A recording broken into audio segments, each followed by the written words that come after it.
बहुत समय पहले एक गांव में एक परी रहती थी। सब गांव वाले अपनों बच्चों को उसी परी की कहानी सुनते थे। सब लोग उसे खजाने वाली परी बोलते थे क्योंकि उसके पास एक खजाना था। परी ने खजाने से कई लोगों की मदद करी थी, लेकिन उसके खजाने को सिर्फ वही इंसान हाथ लगा सकता था जो सच्चे दिल से दूसरे लोगों की भलाई के बारे में सोचे।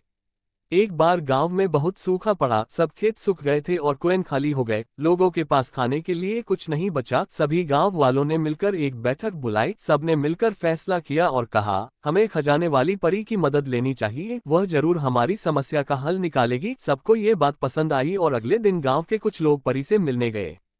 परी ने सबकी बात सुनी और कहा, मैं मदद करने के लिए तैयार हूँ, पर मेरे खजाने को सिर्फ वो इंसान ही हाथ लगा सकता है जो सच्चा हो और सभी में ऐसे दूसरों की भलाई में इस्तेमाल करना चाहेगा। गांव के कई लोग खजाने को पाने के लिए आगे आए। सबसे पहले एक धनी व्यापारी आया। उसने सोचा कि थोड़े पैसे मैं गरीबों में बांट दूंगा, बाकी पैसे मैं अपने पास रख लूंगा और मैं और भी आमिर हो जाऊंगा। लेकिन जैसे ही व्यापारी ने खजाने को हाथ लगाया, खजाना गायब हो गया। परी मुस्कुराते हुए बोली, आप सच्चे इंसान नहीं हो, इसलिए खजाना गायब हो गया। फिर गांव का साहूकार आया। उसने सोचा, मैं खजाने से कर्ज का धंधा शुरू करूंगा और बहुत पैसे कमाऊंगा। फिर जैसे ही उसने खजाने को हाथ लगाया, खजाना गायब हो गया। परी फिर बोली, ये खजाना आपके लिए भी नहीं है।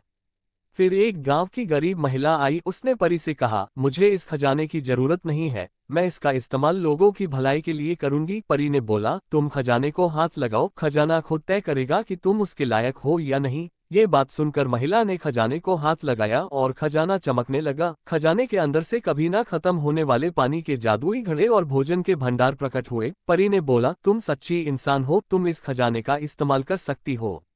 उस महिला ने उस खजाने का इस्तेमाल गांव वालों की भलाई के लिए किया। उसने सभी गांव वालों को मुफ्त में भोजन करवाया और किसानों को दोबारा खेती करने के लिए बीज खरीदने में भी मदद करी। जल्दी ही गांव की सारी मुसीबतें खत्म हो गई और गांव खुशहाल हो गया। सभी ने उस महिला और परी का धन्यवाद दिया। ये कहानी हमें ये सिखाती है कि सच्चा धन हमें उन्हीं लोगों को मिलता है जो निस्वार्थ होकर दूसरों की मदद करते हैं।